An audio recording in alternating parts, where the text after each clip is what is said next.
Hello, everybody. Today I started discussing the growing presence of China in Africa. Before we start, let's take a look at this slide. As you can see here, Africa is a huge continent whose landmass is bigger than the landmasses of China, United States, India, and Western Europe combined. The maps we see tend to make areas near the equator look smaller than they actually are, while areas farther away from the equator appear larger than life. The distortion is most pronounced in the Mercator projection map, the kind of map which we most commonly see. Africa is a continent rich with natural resources, and even the land was in the past more fertile than it is now. So there once were some fabulously rich kingdoms in Africa.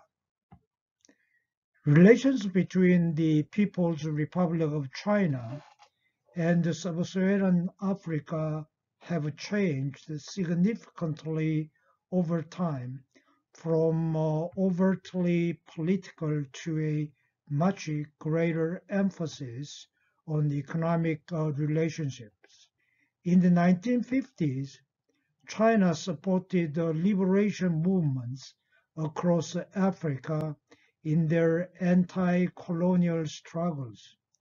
The Chinese government courted the new African governments to obtain diplomatic recognition and support for Beijing's claim to represent China at the United Nations in place of the nationalist government in Taipei, which was still recognized by the Western powers. After the Sino-Soviet split in 1960, Africa was also an area in which China competed with the Soviet Union for influence. In pursuit of these aims, the Chinese government provided aid to Sub-Saharan Africa. The glaring example was the Tanjam Railway, built in the 1970s to provide Zambia with a route to the sea as an alternative to the traditional route via Zimbabwe, which was at the time still under white minority rule. Tanjam Railway was 1,060 kilometers long railroad connecting central Zambia to Dar es Salaam in Tanzania. Tripartite agreement was made in 1967, construction began in 1970, and the whole work completed in 1975. And the railway was officially transferred to Tanzania and Zambia in 1976. For a relatively poor country that China was at the time, China's aid to Africa in this period was considerable. But trade with the region was very, very limited, and foreign investment were virtually non-existent.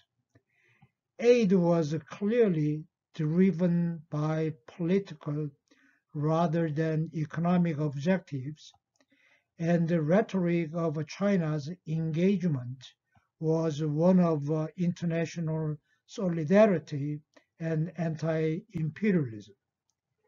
After the death of Mao and the radical economic changes introduced in China, from the late 1970s, Chinese overseas aid fell significantly, and its involvement in Sub-Saharan Africa declined. However, following Western criticism of the repression in Tiananmen Square in 1989, China re-emphasized its relations with other developing countries, particularly in Africa. In the late 1990s, following Jiang Zemin's tour of 6 African countries in 1996, the region once again began to become a focus of China's attention. In 2000, the first Forum on China-Africa Cooperation, FOCAC, was held in Beijing, and it has been repeated every 3 years since then, the venue alternating between China and Africa. Although the political rhetoric surrounding these meetings remains largely unchanged from the Maoist era, the content has shifted to emphasize the expansion of economic relations, stressing the growth of bilateral trade, the encouragement of Chinese investment, and the setting up of special economic zones. China's growing economic presence in Sub-Saharan Africa over the past decade has attracted a great deal of attention, much of it critical. Two narratives dominate Western media accounts and the political debate over the drivers of Chinese involvement in Africa. The first sees China's growing role in Sub-Saharan Africa as a part of a neo-colonial scramble for African resources, particularly oil and minerals. The second emphasizes China's political ambition in Sub-Saharan Africa and sees it challenging Western influence in the region. Acquiring resources, particularly oil and minerals, plays an important role in China's economic involvement in Sub-Saharan Africa, but it is not the sole explanation of its relations with the region, which are far more varied than this might suggest. I will discuss the China-Africa relations as I did with China-Latin American relations. I will describe the growth of different forms of economic relations between China and Sub-Saharan Africa, looking at trade, foreign direct investment, project contracts, loans and aid. Then I will take a look at the main actors involved on both the Chinese and the African sides. Then I will analyze Chinese involvement in terms of the strategic, economic, and political drivers, as well as the commercial factors which account for the close economic ties both from the Chinese and the African sides. China's economic relations with Sub-Saharan Africa have taken a number of forms, as I said, which have grown substantially since the start of the new millennium. This section documents the growth of bilateral trade, foreign direct investment by Chinese, and projects undertaken by Chinese firms in the region, and the loans and aid provided by China to Sub-Saharan Africa. Trade is at the heart of the relationship between China and Sub-Saharan Africa. As China became more integrated with the global economy, its trade with Africa grew rapidly. Until the 1990s, trade relations between China and Sub-Saharan Africa were, as I said, very, very limited. The diagram on the right shows the growth of bilateral trade between China and Sub-Saharan Africa since the mid-1990s. In the late 1990s, total trade between China and Sub-Saharan Africa was less than $5 billion a year. This changed dramatically in the new millennium, so that by 2014, total trade with Sub-Saharan Africa had reached $193 billion. Between 1999 and 2014, imports to China from Sub-Saharan Africa increased more than 50-fold, while exports from China grew almost 30-fold. As the graph shows, China ran a trade deficit with Sub-Saharan Africa throughout the period.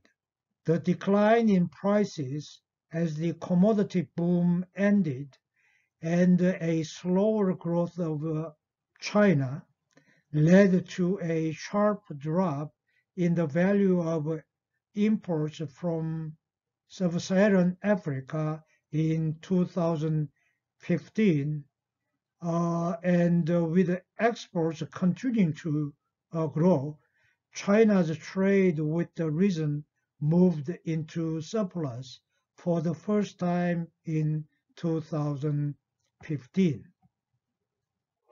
One of the criticisms leveled at China's trade with Sub-Saharan Africa is its colonial structure. As the diagram on the right shows, indeed, over 70% of Chinese imports from Sub-Saharan Africa between 2013 and 2015 were primary products. However, I do not think the criticism is entirely fair to Chinese. This is not solely a feature of trade between China and Sub-Saharan Africa. Primary products accounted for an even higher share of Japanese and European imports from Sub-Saharan Africa. When resource-based manufacturers are included, over 90% of China's imports from Sub-Saharan Africa were either primary products or resource-based materials. That figure, of course, is much higher than EU and slightly higher than Japan. Anyway, the preponderance of primary products and resource-based materials in Sub-Saharan Africa's exports to China reflects the comparative advantage African countries enjoyed. Chinese imports from Sub-Saharan Africa are not only overwhelmingly resource-based, but also concentrated in a small number of products, of which the most significant are fuels and minerals. In recent years, oil, minerals, and metals have accounted for around 85% of products that China imported from Sub-Saharan Africa.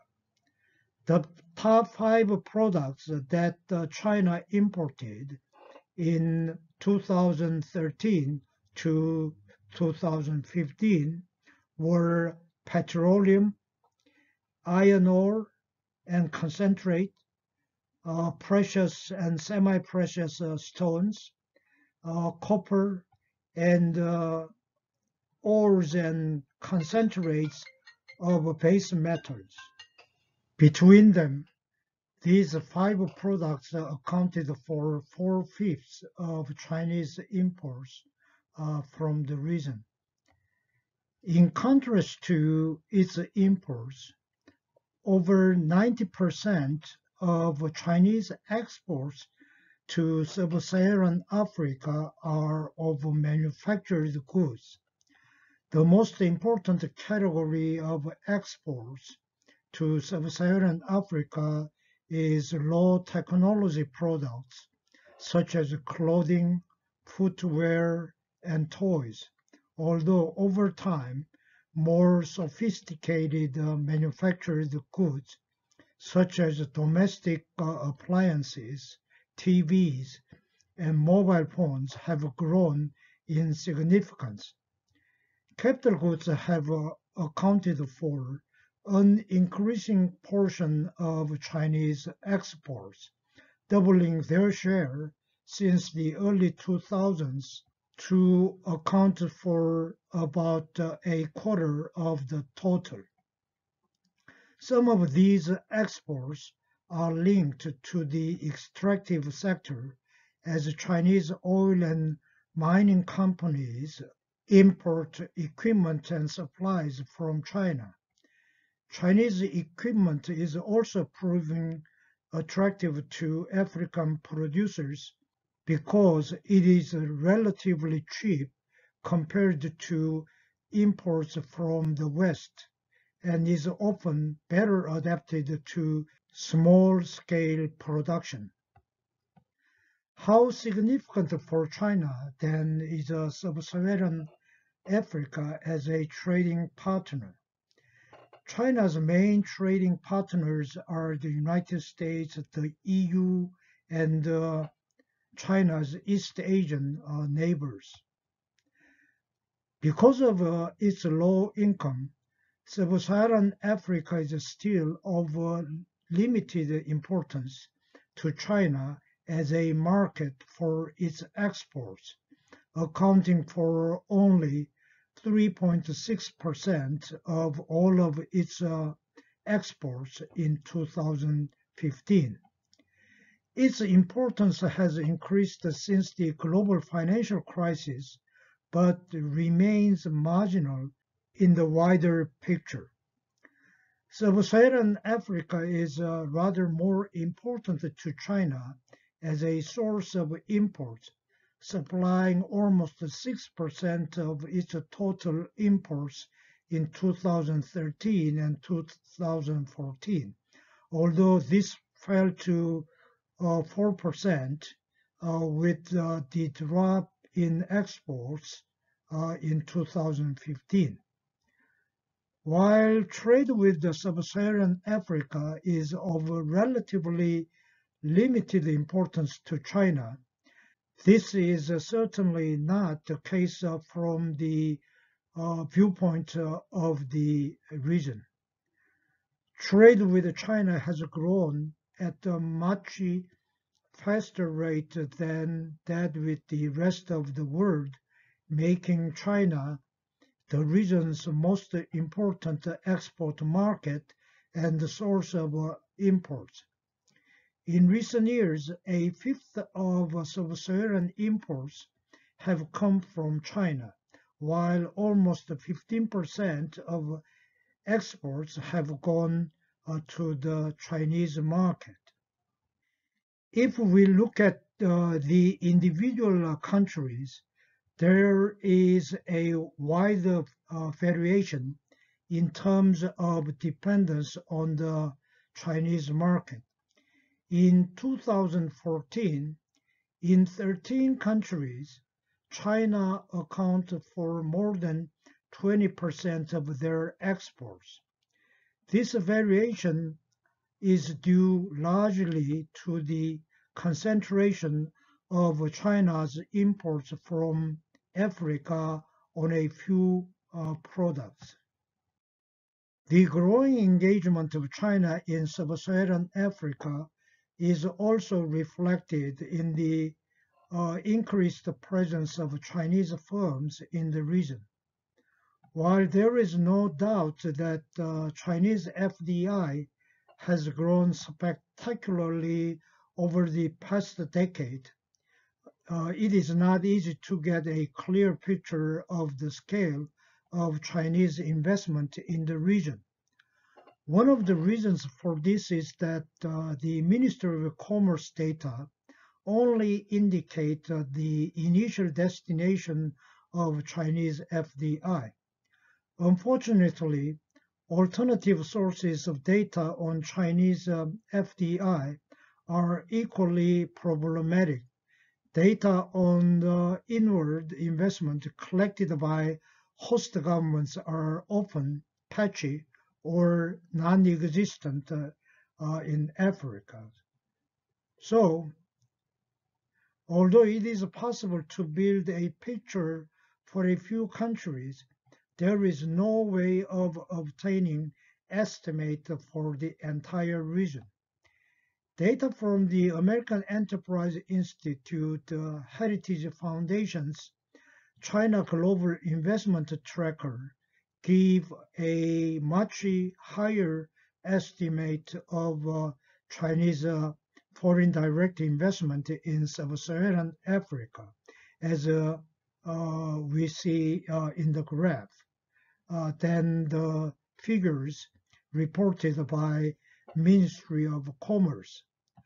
However, since their figures are based on media reports, they may include planned but unmaterialized investments, and so these figures may overestimate the amount of Chinese investment that actually takes place.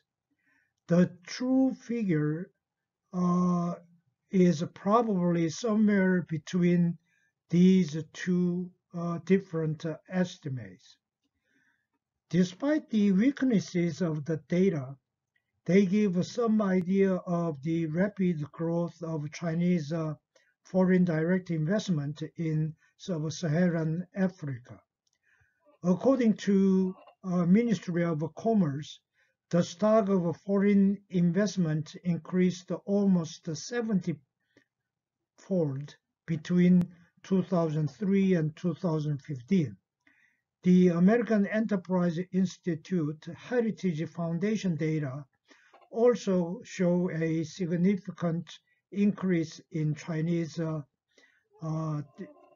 foreign direct investment flows in recent years. How significant is Sub-Saharan Africa as a destination for Chinese FDI? According to the official Ministry of Commerce figures, Sub-Saharan Africa has accounted for less than 4% of the global stock of Chinese outward investment in recent years. If Hong Kong is excluded from the total of Chinese outward investment, Sub-Saharan Africa's share of Chinese outward foreign direct investment increases to over 7% in 2015. How much significant is China as a source of inward investment in Africa? UNCTAD reports that China was the sixth most important investor in Africa in 2011 in terms of total stock of investment, and the fourth most important in terms of the annual flow in that year. In 2011, Chinese FDI flows to Africa were greater than those from the United States. By 2014, China was the fourth largest investor in Sub-Saharan Africa in terms of the stock, accounting for about 6% of the total stock of FDI in the region. Remembering that the official figures probably underestimate the true extent of Chinese investment in the region, it is very likely that in practice, China has accounted for more than 10% of all foreign direct investment in Sub-Saharan Africa in recent years. China has invested in 45 out of the 47 Sub-Saharan African countries, but its presence is not evenly spread across the region. Not surprisingly, South Africa, the largest economy and most developed economy in the region, is by far the most important destination for Chinese FDI in Sub-Saharan Africa, followed by Zambia, Nigeria, Sudan, and Zimbabwe. Overall, the Chinese share of the foreign investment stock in Sub-Saharan Africa remains relatively low, but in some countries, including Zimbabwe, the Democratic Republic of the Congo, and Zambia, it now accounts for a significant share of total FDI. There is general agreement that the extractive sector is the most important target for Chinese FDI in Sub-Saharan Africa, although the figures vary considerably between different sources of data. According to official Chinese data, mining, that includes oil and gas extraction, accounted for 30.6% of Chinese outward FDI in Africa at the end of 2011, ahead of finance, which accounted for 19.5%, construction, which accounted for 16.4%, and manufacturing, 15.3%. The China Global Investment Tracker data give a much higher share going to the extractive industries with oil, gas, and metals, accounting for more than 2/3 of Chinese investment in Sub-Saharan Africa between 2006 and June 2016. A significant part of the growing presence of China in Sub-Saharan Africa is not captured either by trade data or by the figures on foreign direct investment. Another form that Chinese engagement in Sub-Saharan Africa takes is through projects contracted overseas, which do not involve direct investment. The Chinese have been extremely active building roads, railways, dams, and power stations as well as public buildings throughout the region. The official Chinese figures for the value of projects completed increased more than 20-fold between 2003 and 2015. Since 2010, Sub-Saharan Africa has accounted for about 30% of the total value of China's contracted projects around the world, and more than 300,000 Chinese workers were employed on projects in Sub-Saharan Africa at the end of 2015. China is by far and away the most important source of finance for infrastructure in Africa. And Chinese firms account for almost half of the region's international engineering procurement and construction market.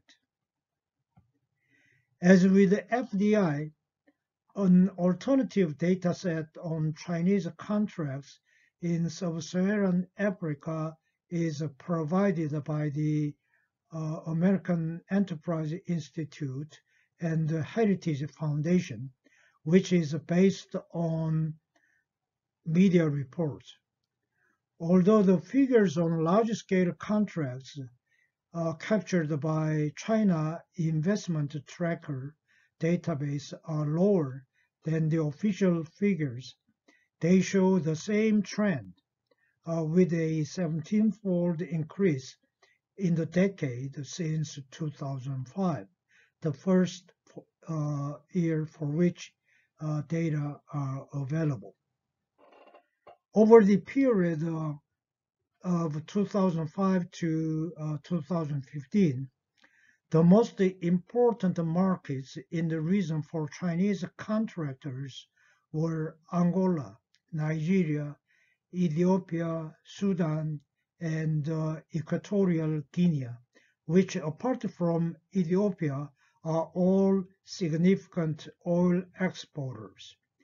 Between them, they account for more than half the value of completed Chinese projects in Sub-Saharan Africa over the period. As with foreign direct investment, there is a common perception that the Chinese contracts in Africa are mainly related to resource extraction. Unfortunately, the official Chinese data on overseas contracts do not give a breakdown of the sectors involved. So we have to rely on the China Global Investment Tracker. This shows relatively few Chinese projects in extractive industries. Gas accounts for less than 4% of the total value of contracts, and none of the contracts are specifically identified as being in the oil industry. Metals, which make up such a significant share of FDI projects, account for a negligible share of the value of the contracts. The most important sector in terms of Chinese contracts in the region is transport, which account for almost half of the value of contracts announced between 2005 and mid-2016. Rail projects are the most important type in transport sector projects, accounting for over half of the value of transport projects. Energy, which is the second sector of all, is mainly hydropower projects, which account for a half of all energy contracts. Finally, construction projects account for 12% of the total. The Chinese government has made high-profile commitments to providing finance for Africa at least 5 FOCAC meetings, Forum on China-Africa Cooperation meetings. In Beijing in 2006, it promised to provide $5 billion in preferential loans and preferential export buyers credits to Africa between 2007 and 2009.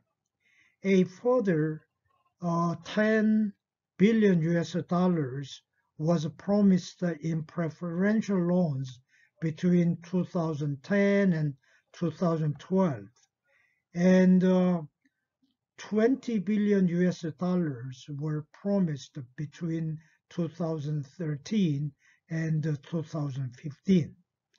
The FOCAC meeting in Johannesburg in 2015 promised $60 billion over the next 3 years, and the same amount was pledged at the Beijing FOCAC meeting in 2018.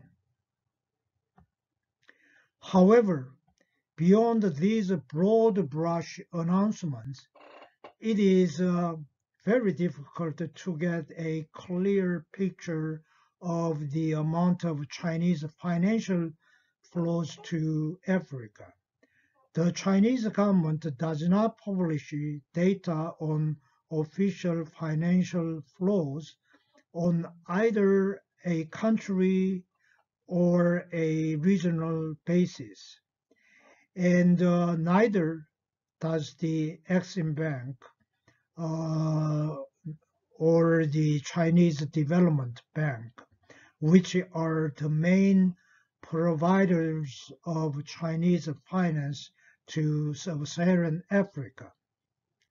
As the result, estimates of Chinese loans and aid to Sub-Saharan Africa rely on the efforts of researchers to collect information from the bottom up on Chinese funded projects.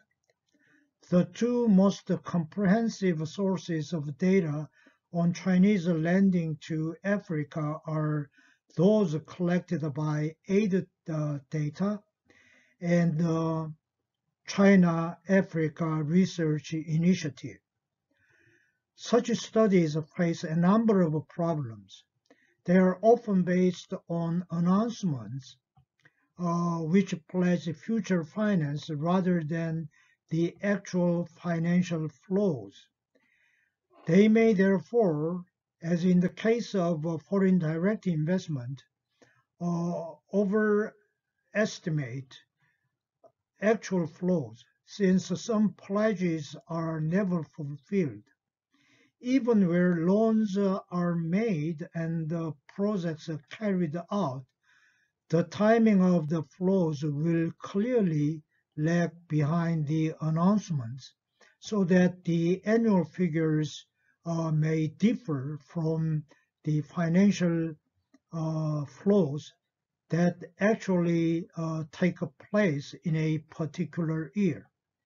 Another problem is that it is not always possible to obtain figures on the amount of finance involved in a particular project, which means that some projects that are identified do not get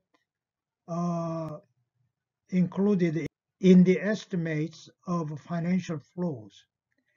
In addition, relying on media reports may lead to a bias in favor of larger projects and the omission of smaller loans, which will also lead to an underestimation of actual financial flows.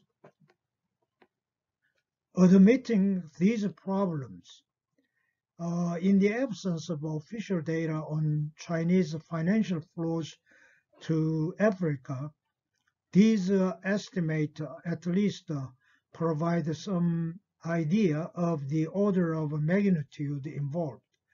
Ada Data and CARI have been careful in putting together their databases to follow announcements to ensure that commitments have been actually implemented and to eliminate double counting through the same projects being announced several times. Despite this, there are quite substantial differences in their estimates. Nevertheless, as the graph here shows, they agree that official financial flows from China to Sub-Saharan Africa have increased significantly since the early 2000s. The estimates of aid data and the CARI of the scale of Chinese loans to individual countries differ considerably, but both the CARI and aid data agree that Angola has been the main recipient of total Chinese lending to the region since 2000. The exact ranking of other countries varies between the two sources, but Sudan, the Democratic Republic of the Congo, Ethiopia, and Nigeria are listed among the largest recipients of Chinese loans in both. Chinese loans to Sub-Saharan Africa are concentrated in the same two sectors, transport and energy, in which Chinese contractors operate. Contrary to the popular view, a relatively small proportion of Chinese loans have gone directly to mining or oil and gas projects in Sub-Saharan Africa. One characteristic of Chinese finance in Sub-Saharan Africa has been the extensive use of commodity-backed loans, also known as a resource for infrastructure swaps, whose payment is made through future commodity exports to China. The most comprehensive estimate of commodity-backed loans to Africa calculates that the total amount involved between 2000 and 2010 came to almost 30 billion US dollars, which accounted for a third of China's total lending to Africa over the period. Most of these commodity-backed loans involved oil, but in some other countries, other commodities were used. And in some cases, these loans involved a share of the profits from mining. And in a few cases, like Ghana and Ethiopia, repayment was made through agricultural exports. Two of the most discussed examples of such loans have been those made to Angola in return for oil and Sicomines agreements in the Democratic Republic of Congo. The way in which these agreements combine aid and loans highlights the difficulty of distinguishing between aid and loan, which has contributed to the confusion over the scale of Chinese aid to Sub-Saharan Africa. In the aftermath of Angolan Civil War that ended in 2002, a large part of the country's infrastructure was destroyed or damaged. Having failed to agree terms with the IMF and World Bank in 2001, President Dos Santos approached China in 2003 and was able to obtain a series of loans in subsequent years. Between 2003 and 2011, Angola accounted for almost half of all China's commodity-backed loans to Africa. Under this system, loans provided by the Exim Bank are serviced through oil sales to China by the Angolan state oil monopoly Sonangol. As I will explain, Sonangol's role was to be played by a Angola-China joint venture later on. A fixed amount of oil is sold to quarterly at current international prices, and the proceeds deposited in an escrow account in the name of the Angolan government at the China Exim Bank. This account is then drawn on to pay the interest and capital repayments due on the loan. Chinese Ministry of Commerce pre-approved Chinese companies that are eligible to tender for projects, and Angolan government invites at least 3 companies to bid for each project. At least 50% of project procurement must be sourced in China, so this was a tied-in loan. When the projects are completed, the Chinese companies present their invoices to the Angolan Ministry of Finance, and these are paid directly by the China Exim Bank, drawing down on the loan to the Angolan government. The terms of the loans by the Exim Bank involved an interest rate of 1.5% over LIBOR, London Interbank Offer Rate, which is widely used as a criterion in international financial transactions. This was somewhat more favorable than the commercial loans from the commercial banks, but not as concessional as ODA loans from South Korea or India. The loans were to be repaid over periods of 15 to 18 years, with an initial grace period of 3 to 5 years, which was considerably better than commercial loans with a repayment period of 4 or 5 years.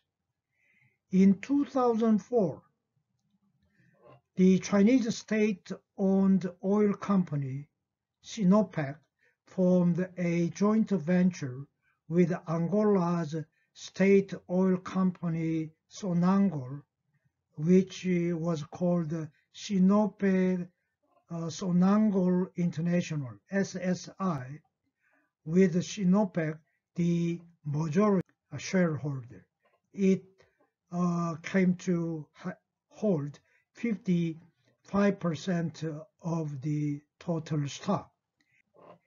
At the time, Shell had been negotiating to sell its 50% stake in oil block 2018 to the Indian company ONGC Videsh. However, Sonangol blocked the deal and the concession was awarded to SSI instead. In 2004-05, SSI also acquired the Block 3-80 when Sonangol did not renew the concession previously held by another company. Although there was no explicit link between the Exim Bank loan and the entry of Sinopec into the Angolan oil sector, the timing suggests that this may have been a factor. The Sicomines deal, originally signed in 2007, is one of the largest and most controversial Chinese commodity-backed loans in Sub-Saharan Africa.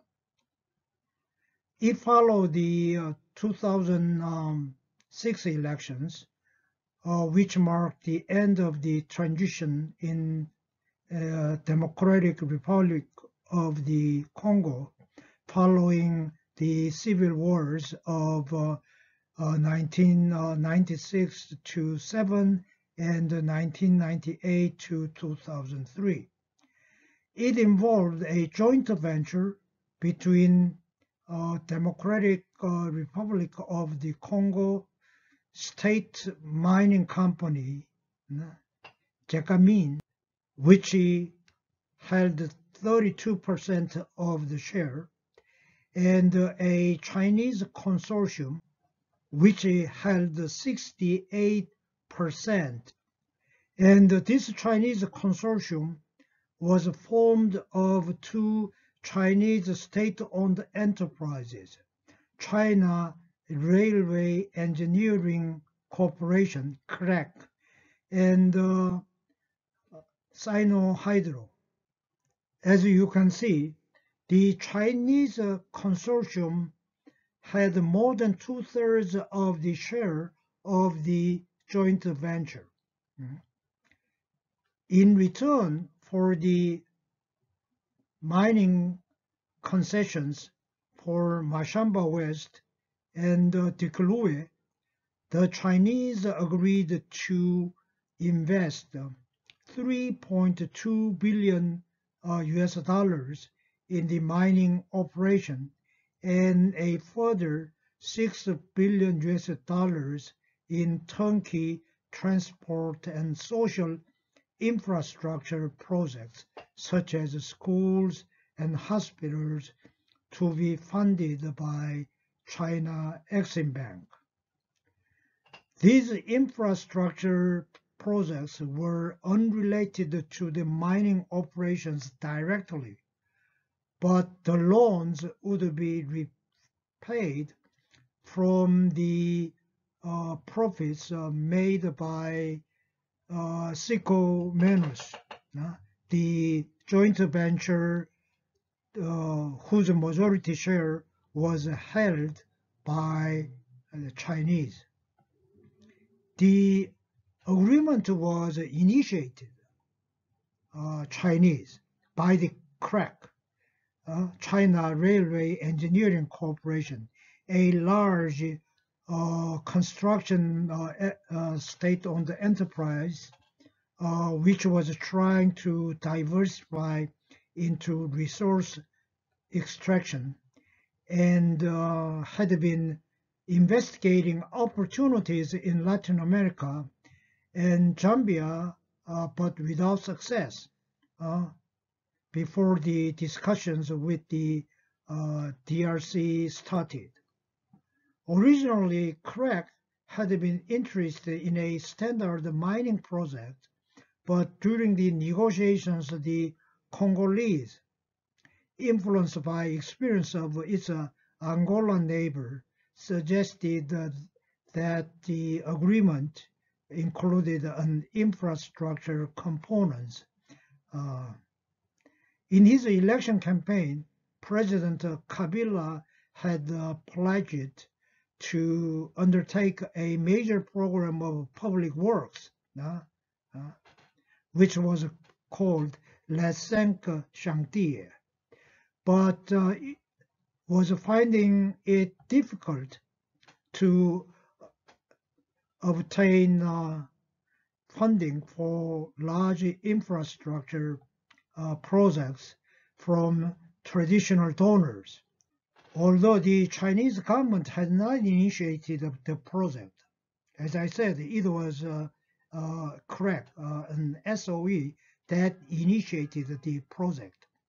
The Exim Bank was more than willing to fund the infrastructure component, and the Chinese partners in the joint venture were designated the principal contractors for the various infrastructure projects. Only 12% of the work had to be subcontracted to local Congolese companies. Sicomines was exempt from Congolese taxation, while the profits were being used to pay off the Exim Bank loan and interest. Well, the lecture gets too long, so I will stop now. I will shortly upload another section of my lecture. In the meantime, I provide you with a list of key terms. You may look them up and learn more about these by yourself. Thank you. Bye-bye.